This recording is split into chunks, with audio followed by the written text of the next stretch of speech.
Bonne nouvelle pour la rentrée académique 2022-2023, l'École supérieure d'administration, d'économie, de journalisme et des métiers de l'audiovisuel ESAE vous ouvre les portes de ses différents sites. À Gbedjomende, à Bomé-Calavi, à Kpakpa et même à Parakou, l'université ESAE vous offre des bons d'études et des demi-bourses dans toutes ses filières en licence 1, 2 et 3. Et pour les 100 premières inscriptions en master 1 et 2, bénéficiez des demi-bourses. Nouveau bachelier, vous avez au moins la mention assez bien. Inscrivez-vous vite à ESAE et bénéficiez d'un bon de 50 000 francs CFA. Étudiants, étudiantes et nouveaux bacheliers, payez 200 000 francs CFA en sciences de gestion, sciences économiques, sciences juridiques et en administration des affaires en licence 1, 2 et 3 et 500 000 francs CFA en master 1 et 2, 250 000 francs CFA en administration générale, administration des finances, journalisme et métiers de l'audiovisuel en licence 1, 2 et 3 et 600 000 francs CFA en master 1 et 2. Alors, inscrivez-vous vite et profitez des offres exceptionnelles mais également d'un enseignement de qualité à l'université d'excellence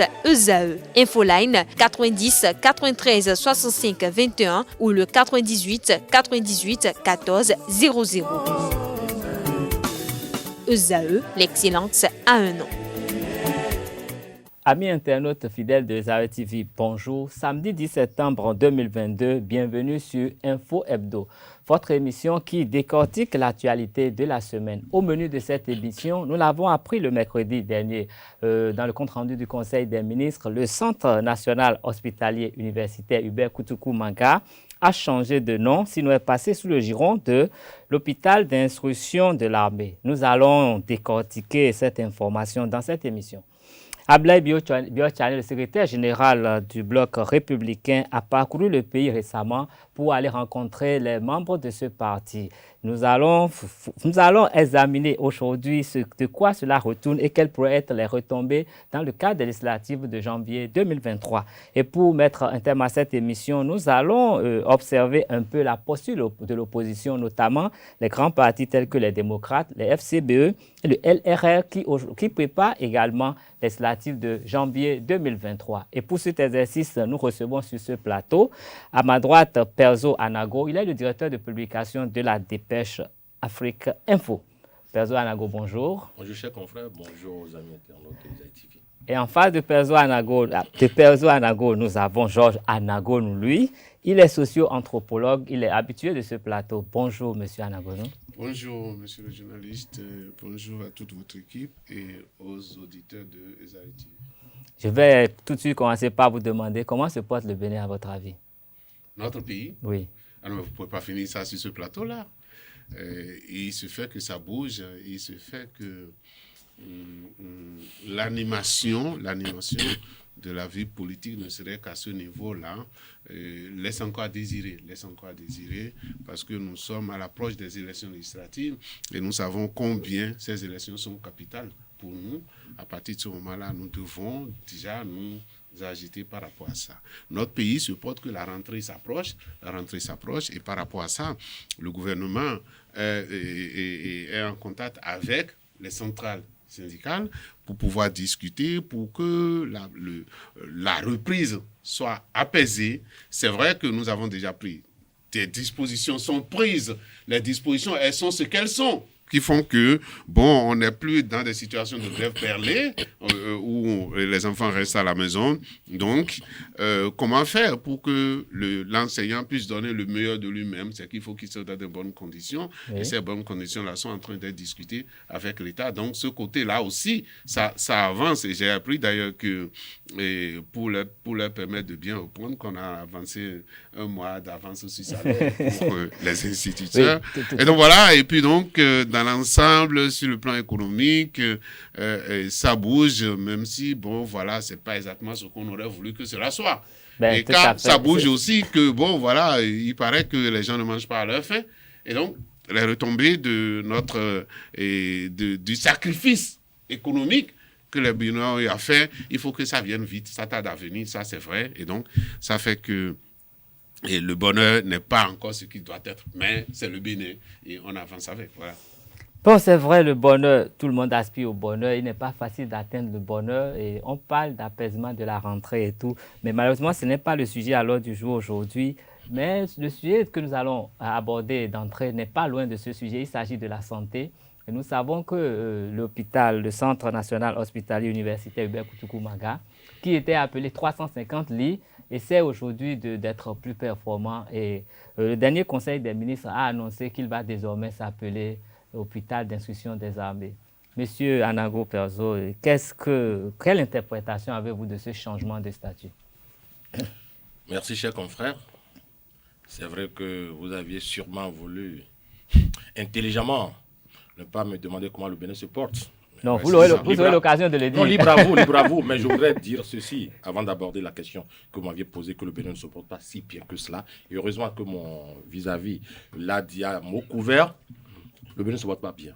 Et franchement, on aurait souhaité, moi personnellement, j'aurais souhaité vivre un Bénin des années 90, des années 2000. Franchement, parce que là, il y avait le souffle de vie. Mais je voudrais m'en arrêter là, puisque vous ne m'avez pas posé cette question, pour dire donc la transfiguration qui va s'opérer par rapport à l'hôpital CNHU contre l'hôpital des armées. Moi, personnellement, je suis en train de me demander est-ce que ce n'est pas pour après revenir encore à un hôpital de référence qui ne porte pas le nom hôpital des armées. Parce que ça finira pas se faire. Que vous alliez en Côte d'Ivoire, en France. C'est-à-dire parce qu'on me demandera, mais est-ce qu'il y a des exemples ailleurs, au Togo à côté, au Nigeria, il y a toujours un hôpital civil. Pour être plus simple et terre à terre, il y a toujours un hôpital civil de référence. Un grand hôpital. Je ne voudrais pas commencer par citer des pays pour qu'on me dise que je ne m'en prends qu'au pays d'à côté. Non, non, non, non, ça existe. Mais dire que le seul hôpital de référence, le seul grand hôpital de référence, soit appelé hôpital des armées, je trouve qu'il y a déjà un hôpital des armées qu'on pouvait encore structurer davantage et donner la chance à notre hôpital civil, si j'ose ainsi parler, de vivre et de pouvoir jouer pleinement son rôle. Mais ici, moi, ce contingentement ne me dit rien qui vaille. En toute honnêteté, ça ne me dit absolument rien qui vaille. Et même rien que par l'évocation du nom hôpital des armées. L'hôpital des armées a toujours existé et existe un peu partout. Un peu partout. Oui. Que ce soit aux États-Unis, en France, les pays que j'ai cités en Afrique ont leurs hôpitaux des armées. Il y en a des hôpitaux de garnison et tout le reste, de grands hôpitaux d'ailleurs qui sont dédiés à l'armée. Mais pourquoi veut-on que le seul hôpital de référence civile, parce que les initiateurs ont fait venir cette idée que moi je dis désormais, il faut savoir qu'on a le droit d'avoir un hôpital civil. Quel que soit ce qu'on va y faire, il y a toujours cet talent ou cet arôme de armée qui va couvrir cet hôpital. Ça existe déjà. Qu'on donne la chance aux hôpitaux des armées, s'il peut y en avoir plusieurs, d'exister, mais qu'on laisse et qu'on structure correctement un hôpital civil qui joue pleinement son rôle comme on en trouve dans les autres pays. Non, mais il y a un hôpital de référence qui est annoncé dans une autre partie du pays quand même, à Calavi. Je vous en prie. Qu'on structure davantage l'hôpital des armées, Oui. mais dire que il y a un nouveau style qui a fait jour, absorption, déduction. Non, on ne va pas, sous couvert de faire des réformes, on ne va pas chaque fois nous en rabattre les oreilles à tout moment. Mais il faut aller dans du concret. L'hôpital qui est là, Oui. que vous aviez tout à l'heure évoqué, 350 lits, qui a évolué entre-temps, on peut l'améliorer, l'aménager, et que ça reste à jouer son rôle. L'hôpital des armées peut toujours rester là, en tant qu'hôpital des armées. Ça ne fait mal à personne. Cette structuration me laisse, moi, pantois. J'attends de voir. Voilà, c'est aussi simple. Monsieur Anagonou, vous restez pantois aussi face à cette nouvelle structuration de l'hôpital de référence du Bénin? En fait, j'avais toujours dit, il ne faut pas que la mode dans le pays soit je fais de réformes dans mon secteur. Je change les choses. Il ne faut pas que ça soit ça, sinon on va faire des réformes pour des réformes. Ça ne servira à rien. Ah oui. Maintenant, jumeler les deux hôpitaux, Oui. on devait se dire quel est l'objectif. Quel est le problème que l'hôpital des armées a? Quel est le problème que le CNHU a? Oui. D'accord? Est-ce que en les mettant ensemble, on règle le problème de chacun d'eux? Je veux évoquer. Le CNHU attend depuis l'amélioration du plateau technique. Oui. Ça, c'est connu. Qu'il faut améliorer le plateau technique du CNHU. Et je pense que le gouvernement en a fait son objectif. Est-ce qu'aujourd'hui, a-t-on fini d'améliorer le plateau technique du CNHU? Ce qu'on sait, c'est que, je dirais, avec la gestion rigoureuse de l'armée, ça déteint sur la gestion de l'hôpital des armées, d'accord? Oui. Et qui fait que les gens ont tendance à dire l'hôpital des armées, ils sont plus efficaces que le CNHU, d'accord? Oui. Est-ce à cause de la rigueur de leur gestion? Je ne sais pas. Mais toujours est-il que c'est dans le même pays et que s'ils ont de plateaux techniques plus élevés, plus fournis que le CNHU, ce ne serait pas une bonne chose. Ce n'est pas une bonne chose. Parce que l'hôpital des armées, comme son nom l'indique, est d'abord pour l'armée et que, comme je viens de le dire, l'hôpital civil est pour le civil. Oui, et mais, qu'à partir de ce... Oui, mais il faut remarquer quand même qu'il y a une certaine proximité géographique entre ces deux centres de santé. Ça n'a jamais posé de problème et ça ne posera aucun problème. Ceux qui vont aux deux endroits savent. On sait ceux qui vont là-bas. D'accord? Donc, c'est pas la proximité, non, c'est pas là le problème. Ce que moi, je pense, c'est qu'on peut dire, on amène le CNHU vers l'hôpital des armées pour rentrer dans la gestion rigoureuse de l'armée, peut-être, et pour permettre au CNHU de profiter du plateau technique de l'hôpital des armées. Or, si le CNHU, grand hôpital, n'a pas fini de régler ses problèmes et on l'amène vers l'hôpital des armées, c'est pour tirer l'hôpital des armées vers le bas. Et ça, ce ne serait pas bien du tout. Ce ne serait pas bien du tout. Je pense que le gouvernement a pensé à cela pour savoir que ce qui manque et qui fait que le CNHU n'est pas efficace, qui vont continuer de régler le problème. Sinon, si on ne le règle pas, comme je le dis, on risque de tirer l'hôpital des armées vers le bas et on aurait perdu toute référence dans le pays. Le gouvernement a promis, comme vous l'avez dit, de construire un hôpital de référence. Les travaux sont en cours. Ces choses-là, lorsqu'on a le plan, quand on commence la réalisation, ça ne prend pas la même célérité que lorsqu'on a le plan.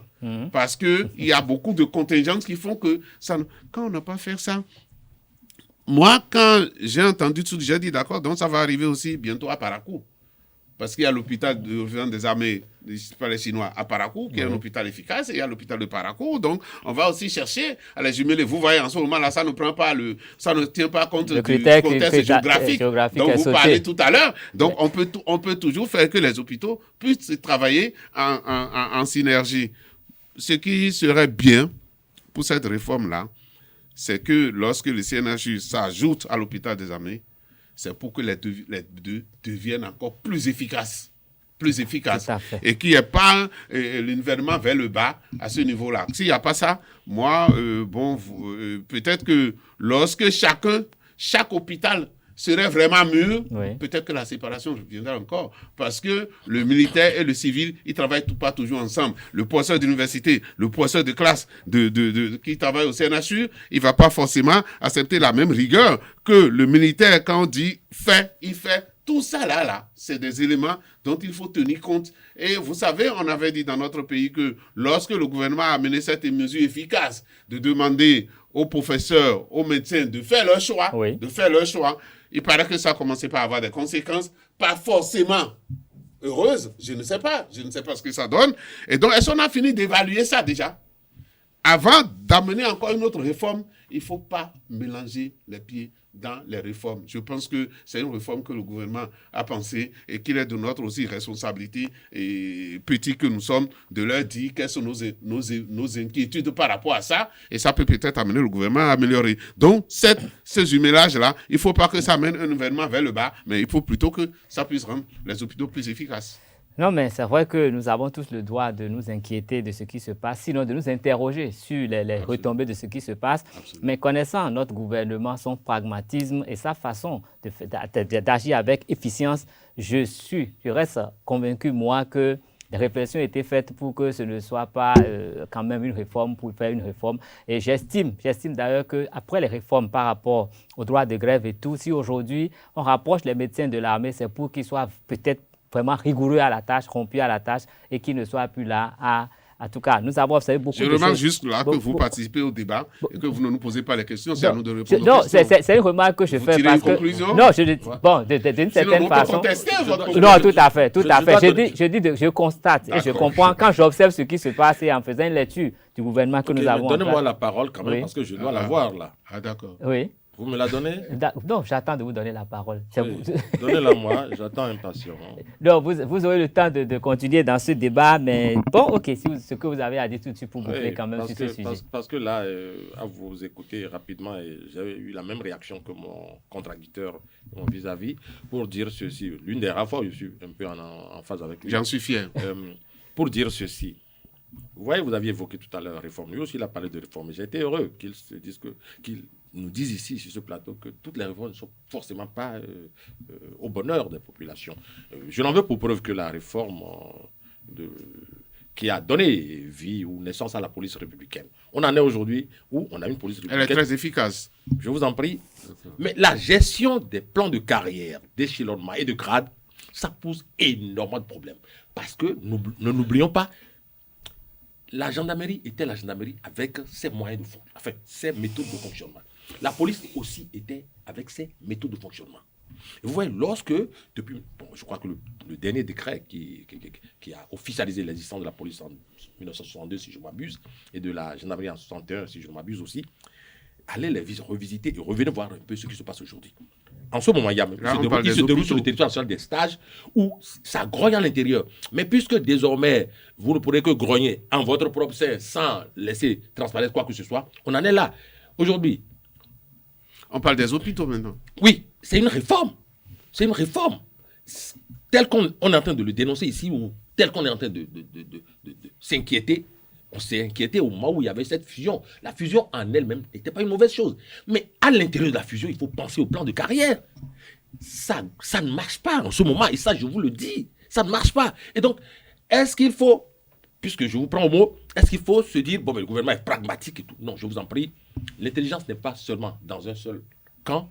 Aucunement. Autant que nous avons la possibilité de réfléchir, la possibilité de trouver des solutions, des voies et moyens qui peuvent échapper aux dirigeants ou aux gouvernants. Et c'est notre raison d'être ici en ce moment. On ne va pas leur passer le parfum. Voilà. Ok, merci pour toutes ces analyses. Il est quand même de notre devoir en tant qu'homme des médias de repasser un peu en revue tout ce qui est fait parce que c'est notre rôle également. Et nous savons qu'actuellement, l'animation publique au Bénin est dominée par les mouvements politiques. Et nous avons tous les partis qui sont en ordre de bataille quand même pour pouvoir réaliser de bons scores aux prochaines législatives. Et au nom de ces partis, nous pouvons noter le Bloc républicain dont le secrétaire général était en tournée nationale. Il a parcouru les coins et recoins, sûrement pour haranguer ses troupes et ramener quand même, essayer d'améliorer quand même ses performances aux prochaines législatives. Je ne sais pas vraiment de quoi cela retourne, mais je sais que j'ai avec moi des personnes indiquées pour analyser ces sorties et pour, en fait, voir un peu ce que cela peut donner comme résultat au terme des législatives de janvier 2023. Monsieur Anangonou. La sortie du secrétaire général national, c'est ça? Oui, comme ça s'appelle. Du Bloc républicain. Du Bloc républicain. On pouvait dire enfin. On pouvait dire enfin qu'il est sorti. Parce que c'était nécessaire. C'était nécessaire. C'est un secret de polichinelle de dire ici que tout le monde dit bien, ça ne bouge pas, l'US, ça ne. Tout le monde le dit, ça. D'accord? Oui. Et que le secrétaire général trouve le moment de sortir pour aller faire la remobilisation de la troupe. Oui. C'est ça, au fait, le vrai objectif. Remobiliser la troupe pour dire non, ce que vous entendez bien existe. Oui. Il devrait le faire souvent. Mais moi, j'ai dit quelque chose. C'est un handicap peut-être ou bien un avantage pour le BR.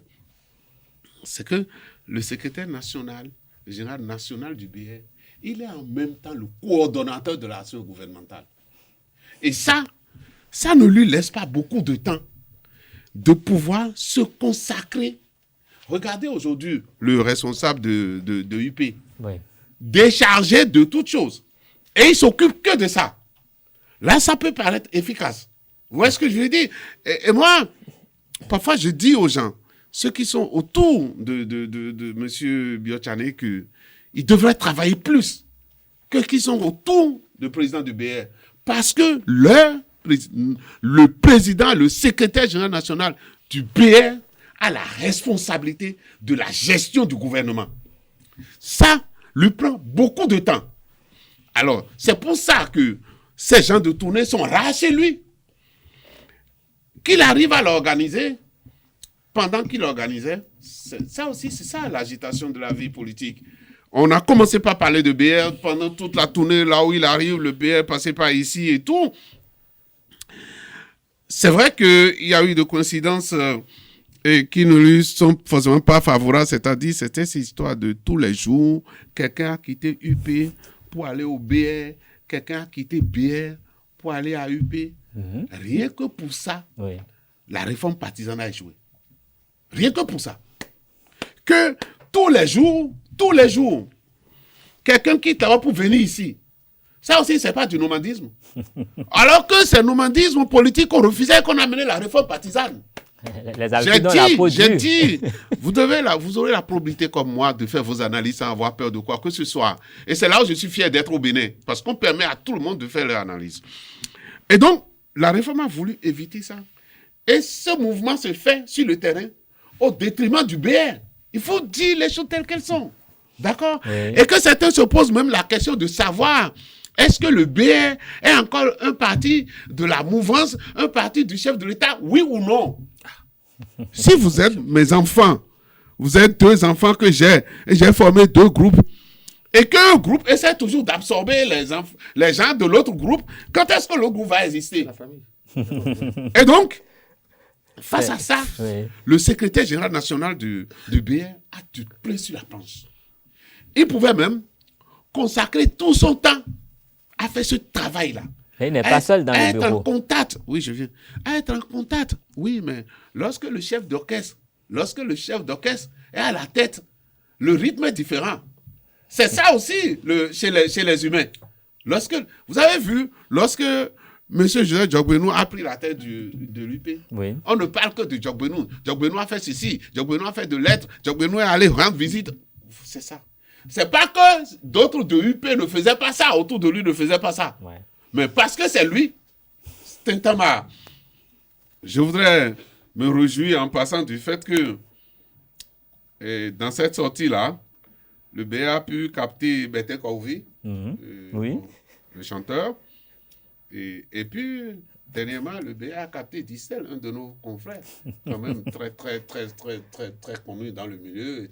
Je l'ai déjà dit, c'est une nouvelle responsabilité, oui, d'aller au BR. S'il n'est pas efficace, on n'entendra plus parler de lui.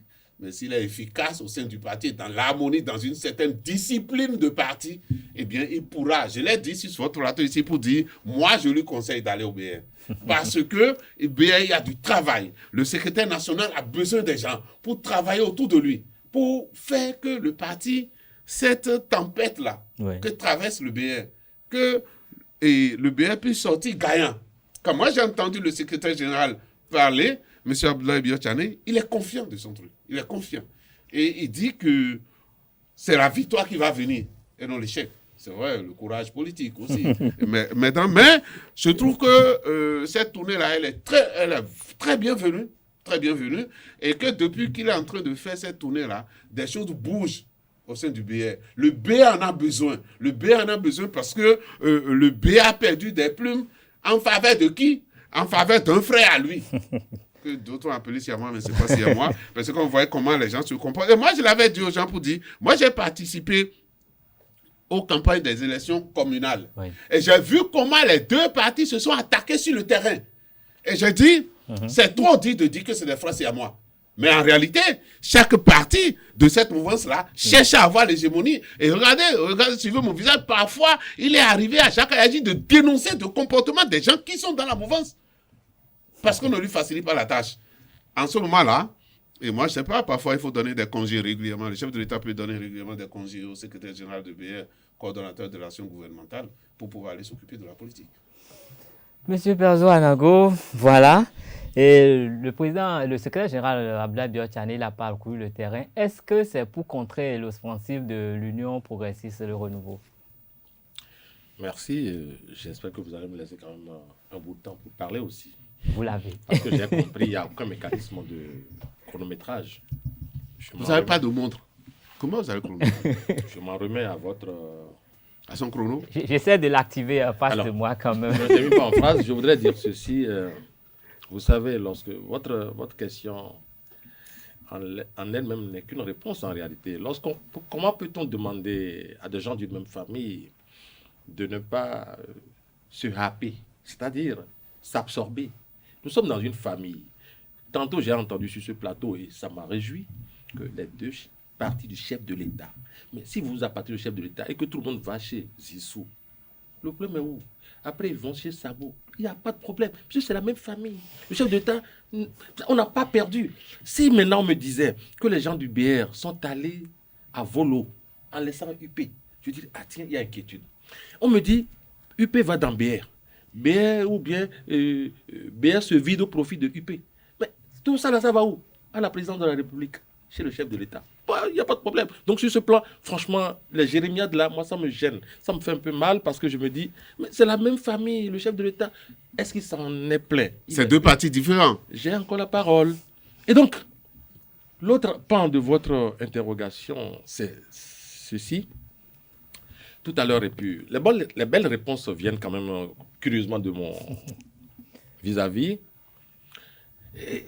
Vous voyez, on dit quelqu'un allait en tournée, et puis on reconnaît que cette personne a tellement de tâches parce que coordonnateur de l'action gouvernementale.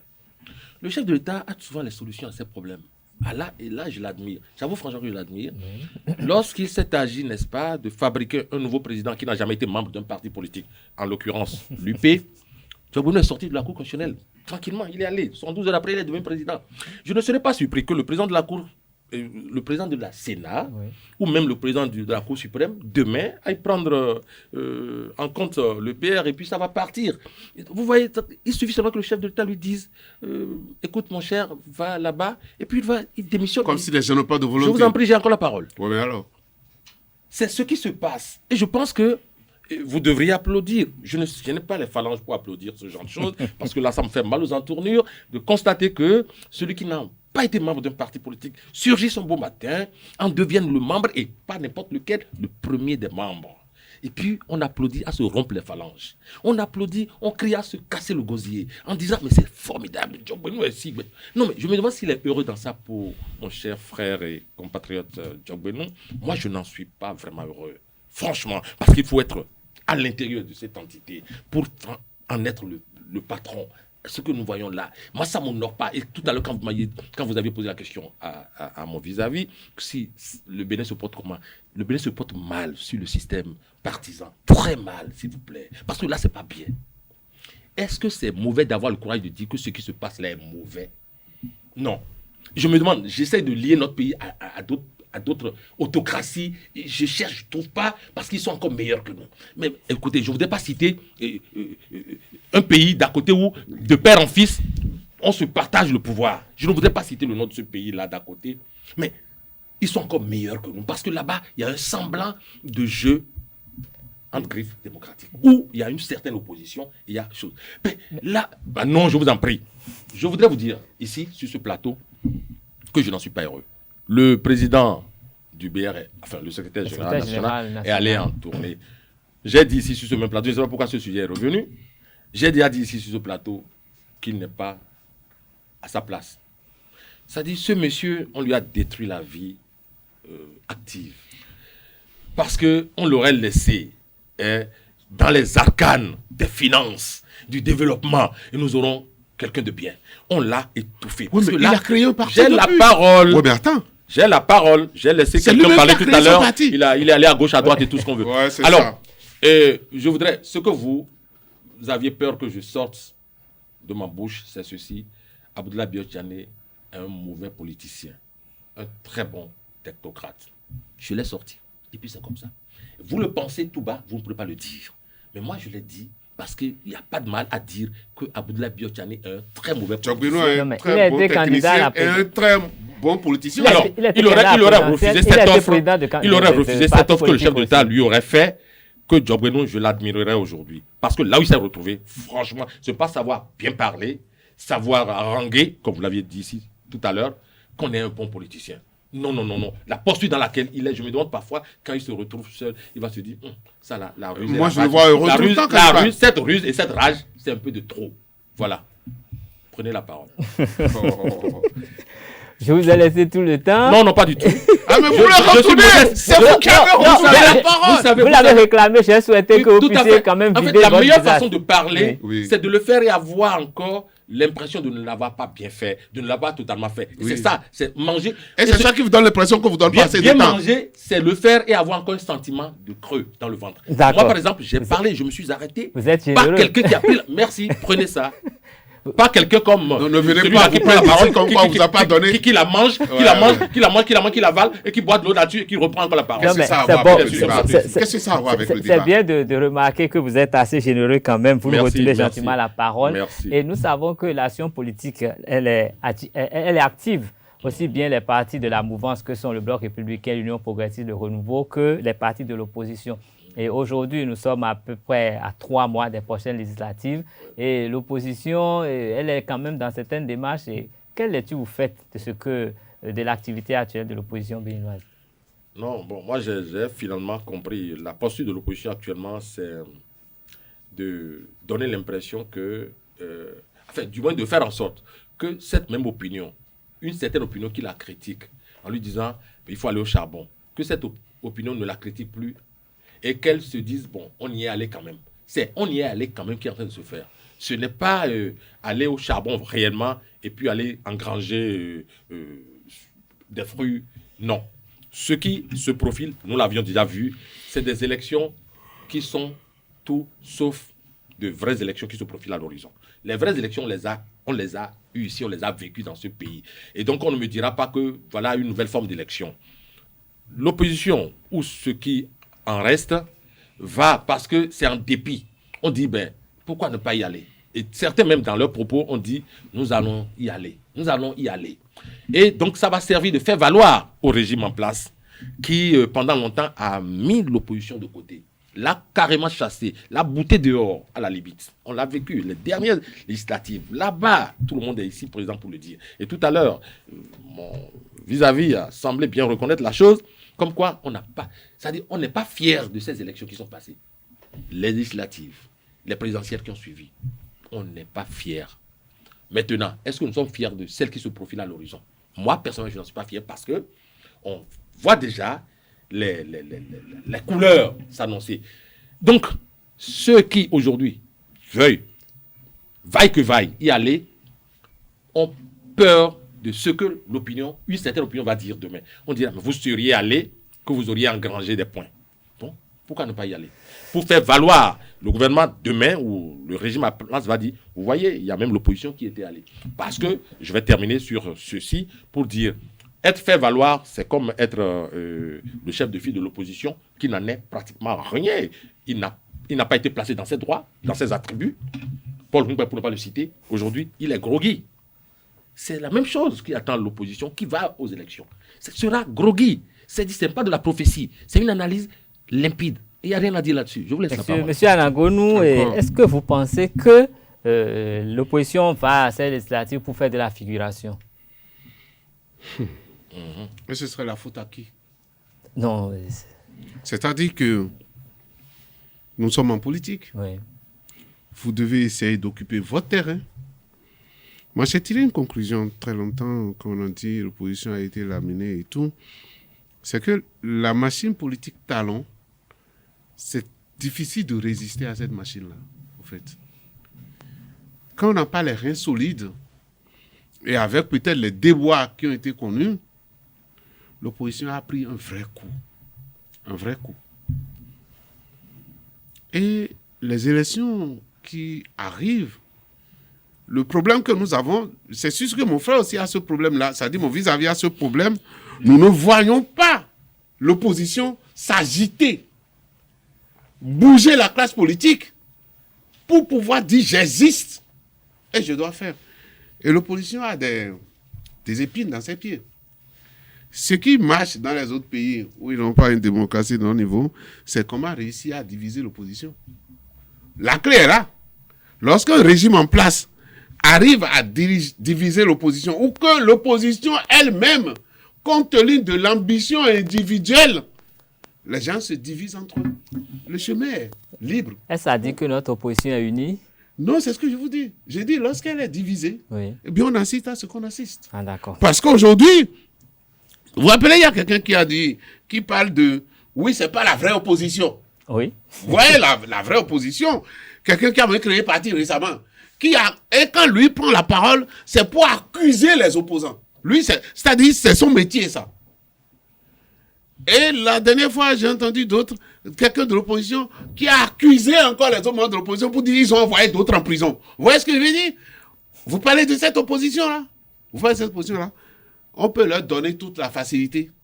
On peut leur donner toute la facilité. Parce que vous n'allez pas demander au gouvernement de décréter un nombre de députés pour dire on donne ça à l'opposition.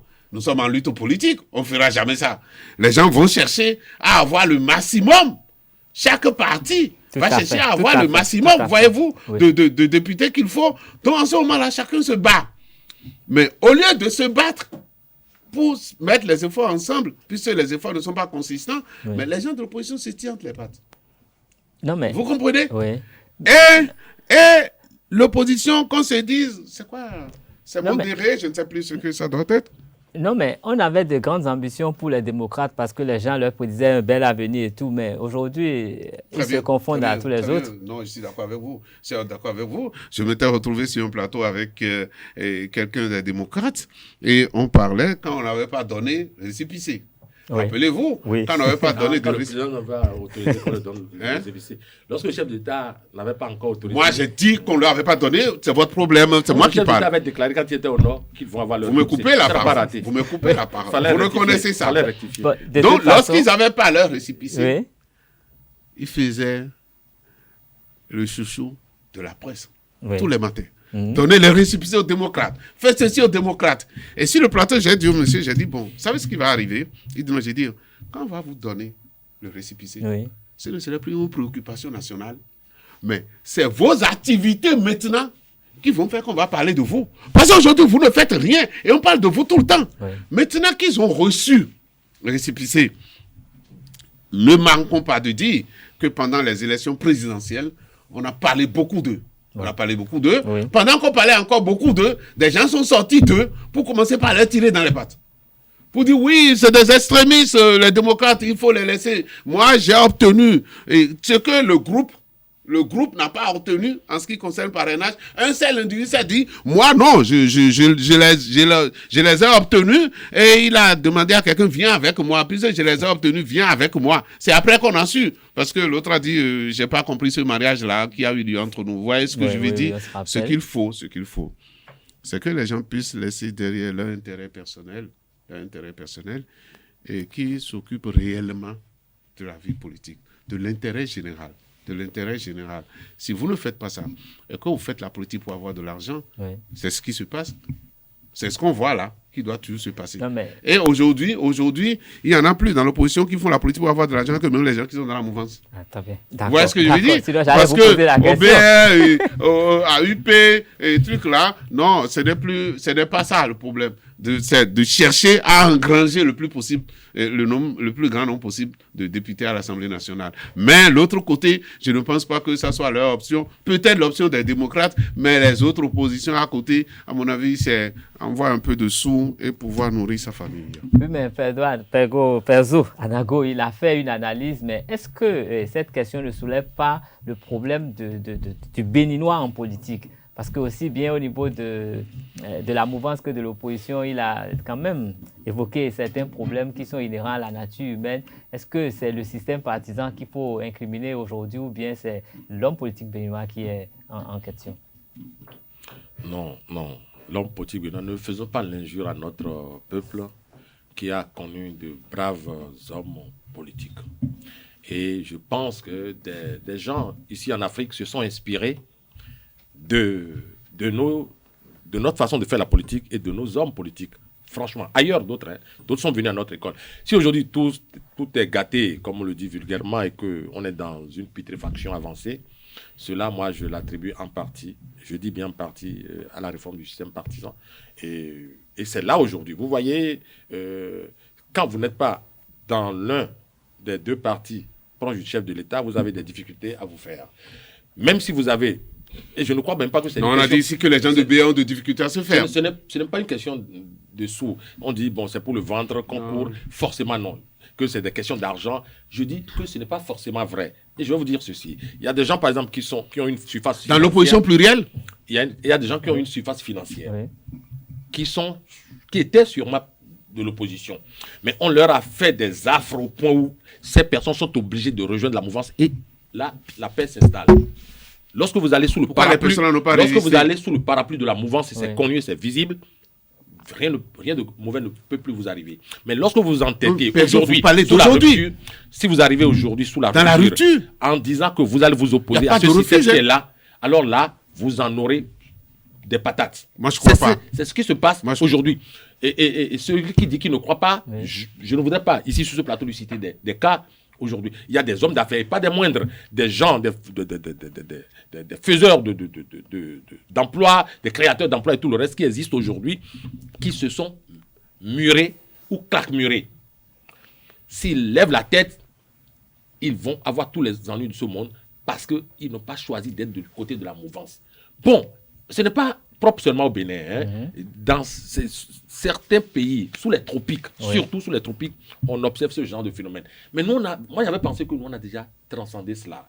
C'est en cela que je fais la comparaison pour dire les années 90, les années 2000 étaient meilleures que ce que nous vivons aujourd'hui en termes de politique. Honnêtement. Oui, mais est-ce que vous, aujourd'hui, vous avez une lecture claire de l'idéologie des partis politiques qui sont au Bénin? Merci. Merci, mon cher confrère, d'être passé rapidement par là. Je ne serai pas long, comme à mes habitudes d'ailleurs, pour dire ceci.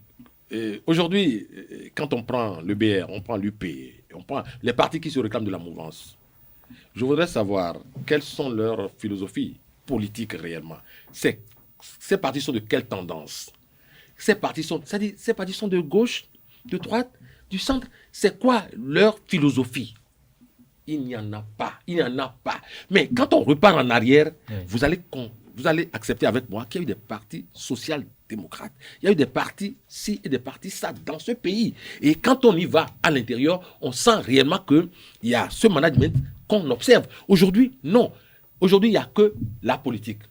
Sans couleur. C'est-à-dire, vous faites la politique, et vous rejoignez l'un des partis de la mouvance, et puis vous êtes tranquille. Vous êtes assuré d'aller à l'Assemblée, quel que soit votre background, quel que soit, vous pourrez sortir de nulle part.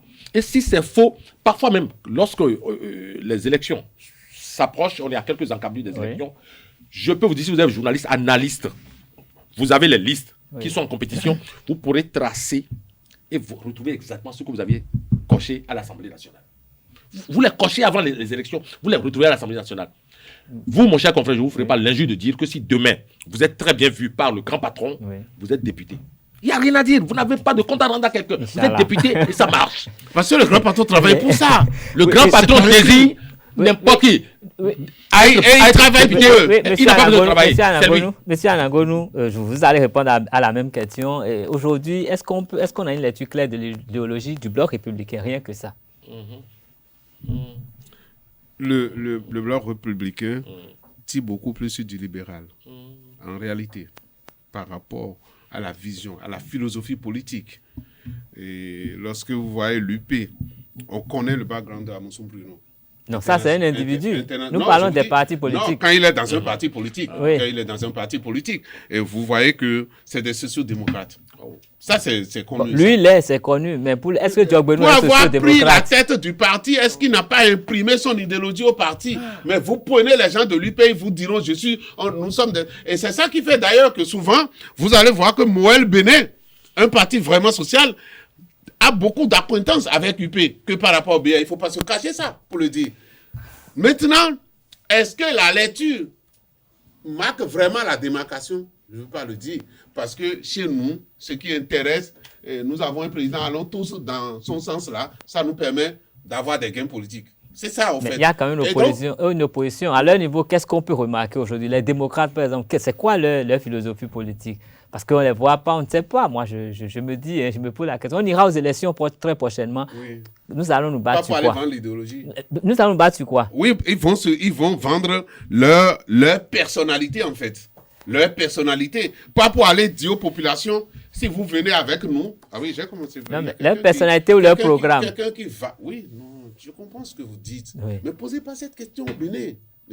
D'accord. C'est comme si vous êtes en arrière. Vous posez cette question au Bénin, vous n'aurez pas de réponse pour ça. Non, mais pourtant, puisqu'il a dit dans le passé, on sait ce qu'était NCC, par exemple. Oui. On sait ce qu'était PRD, que c'est des libéraux, on sait ça. Oui. On sait ce qu'était PSD, l'International Socialiste. Tout à fait. D'accord? Mais lorsque le PSD, International Socialiste, passant par la nation, comment on appelle? Union fait la nation. Union fait la nation, jusqu'à tomber à UP, jusqu'à se retrouver avec le PRD. Donc voilà, les libéraux qui se retrouvent avec les sociaux-démocrates, et ça mélange tout. Mais c'est pourquoi on trouve, ce n'est pas ça leur objectif, ce n'est pas la distinction des idéologies. C'est les gains politiques que nous allons obtenir lorsque nous allons nous mettre en place. C'est ça qui intéresse. Vous voyez ce que je veux dire? Oui. Lorsque vous allez partir sur le terrain pour la politique, les démocrates vont dire, oui, Talon, sa politique, elle est mauvaise, sa politique laisse les gens affamés, les gens n'ont pas à manger et tout. Venez avec nous et vous aurez à manger. Vous voyez ce que je veux dire? Et que ce n'est pas forcément ça, l'objectif du démocrate. Venez avec nous et vous allez trouver à manger. Notre politique sera plus sociale. Et c'est pourquoi il disait, alors que quand vous allez à l'UP, vous avez des sociaux-démocrates qui sont là, qui doivent se faire. Non, mais est-ce qu'on ne peut pas dire, que avec un chef capitaliste. Ça, c'est votre mot. Oui, ben je disais. C'est un chef purement libéral. Oui, mais je disais, monsieur Anangonou, est-ce que le ferment de la transhumance n'est pas là et que la solution ne serait pas la réforme qui est arrivée? Comme il n'y a pas... Oui, mais la réforme qui est arrivée ou bien qui doit arriver? Il n'y a pas de philosophie, mais il y a une réforme pour pouvoir canaliser les partis politiques. Non, mais ce qu'il y a. Je suis d'accord avec vous que nous sommes dans une société, d'accord? Et que par rapport aux hommes, il faut toujours accepter à adapter les systèmes pour que ça puisse rentrer en conformité avec ce que les hommes sont en un temps T. Vous voyez ce que je veux dire? Donc, que les réformes sont toujours possibles. Oui. Ça fait longtemps que moi, j'ai demandé de relire la réforme partisane pour corriger ce qu'il y a dedans à corriger. Donc, ce que nous allons avoir sur le terrain, ce serait le camp du gouvernement et le camp des opposants. C'est là où les démocrates viennent vraiment trouver leur milieu. Le temps du gouvernement, et j'ai entendu monsieur et choses là parler comme ça, et monsieur Éric Ounete, le chef de il dit, non mais, nous, quand il est pris au port, ça fait le bien. Il dit, si les gibiers se mettent ensemble, les animaux se mettent ensemble, ça fait le bien du chasseur. Parce que lui, il tire un coup, il prend plusieurs dedans. Et que ça, les regroupements là, que ça ne l'inquiète pas. Tant mieux. Donc, on verra ce qu'il va dire sur le terrain. Et c'est ça qu'on cherche. Il faut qu'il ne commence pas à le dire aujourd'hui. Il ne faut pas qu'il se fasse rattraper par le temps après. C'est ça, l'animation de la vie politique. Bon, voilà. Et donc, si on s'en tient à ça, on va faire de vraies élections. Et personne n'a le droit encore de nous voler les élections législatives qui arrivent. Personne. Et moi, j'ai déjà dit, je le dis plusieurs fois, le prochain Parlement, parce qu'il sera multicolore, sera plus profitable pour le chef de l'État, parce que c'est un combattant, c'est un compétiteur né, c'est lui-même qui a dit ça. Et on ne fait pas de compétition dans l'uniformité, mais on fait de la compétition dans la diversité. Et quand le Parlement prochain sera un Parlement de divergence et que les différentes opinions vont se retrouver dedans, le chef de l'État va encore se battre beaucoup plus pour pouvoir être le gestionnaire efficace de ce pays. Oui, monsieur Perzo Anago, voilà. Et qu'est-ce qu'on peut faire aujourd'hui pour que tout le monde soit à l'aise par rapport à l'animation de la vie politique au Bénin? Ce qu'il faut faire, c'est d'éviter qu'un seul homme veuille régenter tout le système politique national. Le jour où on va arriver à ce résultat où celui qui est le patron de la République en griffe... Vous avez profité pour conclure en même temps. Oui, d'accord. Nous en arriverons bientôt si celui qui est chargé, n'est-ce pas, de diriger les Béninois, Oui. se résout à l'idée qu'en réalité, ce n'est pas lui seul qui a l'intelligence infuse, Oui. que ce n'est pas lui seul qui doit commanditer tous, à ce niveau seulement, nous allons avoir une prise de conscience qui va permettre, n'est-ce pas, à ce que lorsque l'autre n'est pas d'accord avec le chef et qu'il a son parti politique, qu'on puisse le laisser respirer. C'est important. Et que à l'Assemblée, c'est un souhait, il a dit tantôt, même si ça a l'air de vœux pieux, qu'à l'Assemblée, je ne sais si c'est la prochaine Assemblée, mais qu'à l'Assemblée du Bénin un jour, Oui. on puisse trouver des députés qui interpellent véritablement le gouvernement sur des questions essentielles, qu'on puisse trouver des députés qui ne soient pas d'accord et qui puissent l'exprimer au sein du Parlement. Ce qui n'est pas le cas maintenant, parce que tous les députés sont un. Oui. Un seul, pour le chef de l'État. Merci. Ouais, c'est ça. Merci, Monsieur Anango. Monsieur Anango, est-ce que vous êtes sûr que nous aurons des députés de l'opposition dans la prochaine mandature de l'Assemblée nationale? Absolument. Absolument. Puisque chacun s'est mis en règle. Et les règles par rapport à la charte partisane et par rapport à la réforme partisane. Si c'est ça, c'est que vous avez le droit d'aller aux élections. Si vous voulez aller aux élections, c'est pour aller avoir des députés. S'il y a des freins qui vont les empêcher d'en avoir, comme ils ont l'habitude de dénoncer, qu'ils dénoncent aussi déjà aujourd'hui, pour qu'on puisse savoir qu'ils ont dénoncé. Mais je pense qu'ils ont dépassé cette étape-là. Ils se sont dit, allons-y aux élections, allons nous mouiller le maillot. Nous voudrons juste qu'ils se montrent plus que ça. On sache qu'ils existent et qu'ils sont en train de se battre pour avoir maintenant mon vis-à-vis, c'est son habitude de dire ça et tout. Je pense qu'une seule personne n'a jamais dit qu'elle est plus intelligente que tout le monde, surtout lorsque vous êtes un président et que vous avez formé un gouvernement jusqu'à avoir coordonnateur de l'action gouvernementale, c'est parce que vous savez que vous n'avez pas la science infuse et que ceux-là autour de vous, c'est eux qui peuvent travailler pour vous aider. C'est ce que le chef de l'État fait et moi, je lui reconnais cela. D'accord. Merci à vous, Monsieur Georges Anangonou. Je rappelle que vous êtes socio-anthropologue et en face de vous, nous avons eu aujourd'hui Perzo Anago. Il est directeur de publication de la Dépêche Afrique Info et nous avons débattu essentiellement de 3 sujets ce matin. Nous avons analysé un peu le changement de statut de l'hôpital CNHU qui devient l'hôpital d'instruction des armées. Nous avons décortiqué la tournée récente du secrétaire général national du Bloc républicain Abdoulaye Biotchane et nous avons analysé de près la posture de l'opposition en vue des législatives de janvier 2023. C'est exactement ça ce que nous avons fait ce matin et merci d'avoir été là. Merci d'avoir quand même apporté de l'éclairage à toutes les analyses que nous avions déjà à notre propre niveau. Et nous disons également merci à vous, amis et internautes qui nous avez suivis. Merci, nous vous souhaitons un très bon week-end et à samedi prochain pour un autre numéro de Info Hebdo.